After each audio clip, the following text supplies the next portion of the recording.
Bob was one of the original 13 that founded the college, and Bob came in as department chair for biology.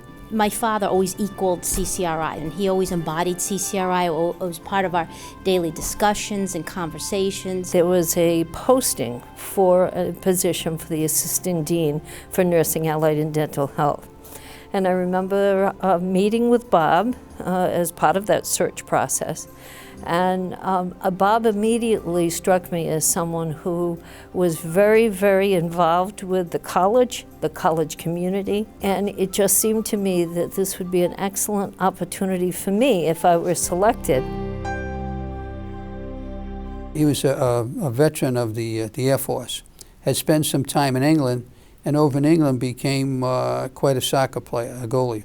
And he would like to see the sport of soccer started at CCRI. When we moved to the campus, we started the first soccer team. Bob was the coach, and we did quite well. And he coached for, I think, about 6 or 7 years, was New England Coach of the Year, and only gave it up because I think he moved from the position of chair of the biology department to dean, eventually became the vice president for academic affairs, and so probably had most of the responsibility for developing the academic courses. Bob was a real innovator. Those years were a big growth period for the college in terms of diversification of its programs. Course offerings changed depending upon the conditions in the state. Having CCRI put in place courses that could help out in the community with whatever problems they were having at a time.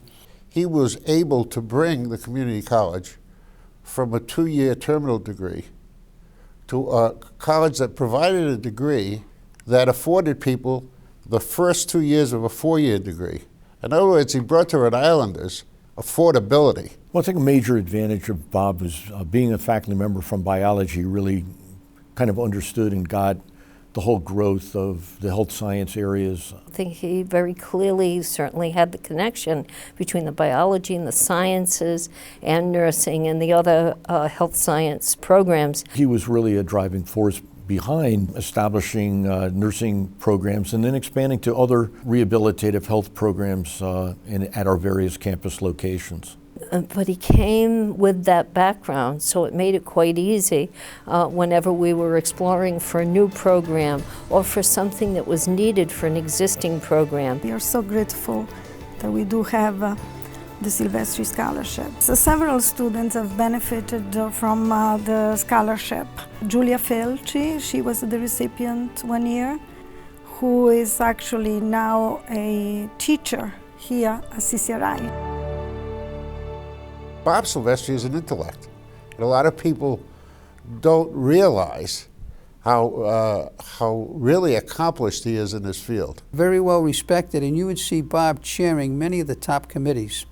By that I mean the accreditation committees, when the car is going to be accredited every 10 years. When Dr. Flanagan announced his retirement, Bob chaired the search committee. He could relate to people about how this place was being built, how it should be run, and how the faculty would accept certain decisions of the administration. He is a scholar, and a scholar always has a thirst for new knowledge. Bob came back from the Institute of Educational Management and brought all the materials, photocopied them, and distributed them to all of us who were on his staff at that time, and ran kind of weekly workshops. He has become an avid reader of Italian history. He'll do different lectures for like the Rhode Island Historical Society.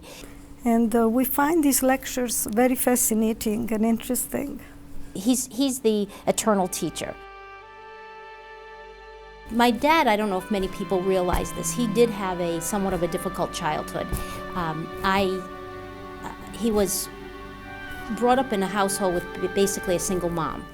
And so his mother was a very hard worker. He would ask for some background of any issues that were coming forward, but he also allowed me to develop my own leadership style. He said to us either I was going to perhaps end up in jail or I was going to do the right thing. So I ended up going into the service, getting out, immediately going to URI on the GI Bill, and went right through until he received his PhD. He has that ability to make you feel that you had the qualities. You could go ahead and you could resolve a problem. You always have to challenge yourself. You're not going to find fulfillment unless you always strive to do the right thing, to work hard, to be better. So it was just built into us by seeing him do what he did. Bob has an uncanny knack, even today, to just place a call and to check in and say, how you doing? I love that about him.